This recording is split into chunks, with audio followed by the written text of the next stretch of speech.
हमारे सेल्स वालों को जब हमने ऑडिट किया तो हमें पता चला कि हमारे सेल्स वाले को सेल्स की डे प्लानिंग ही नहीं आती। फिर हमारे मेंटोर ने बैठ के उन्हें एक प्रोसीजर बताया जिसके बाद हमारी सेल्स जबरदस्त बढ़ गई। तो उन्होंने कहा कि सेल्स की डे प्लानिंग में दो तरीके की तुम्हारी सेल्स होती है।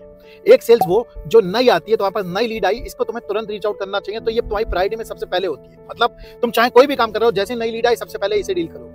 नंबर 2, अब वो वाली लीडें होती हैं जिसमें तुमने उन्हें रीच आउट करने की कोशिश करी लेकिन तुम्हारी उनसे बात नहीं हो पाई। तो इसमें दो कैटेगरी बनेगी। पहली कैटेगरी जिन्हें तुमने कॉल करने की कोशिश करी, उन्होंने कॉल नहीं उठाया। दूसरे जिन्होंने तुमने कॉल करने की कोशिश करी लेकिन उन्होंने कॉल उठा लिया।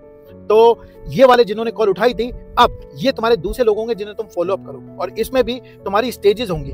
इसमें से कुछ लोग होंगे जो तुम्हें लगेगा कि पोटेंशियल है, पहली कैटेगरी।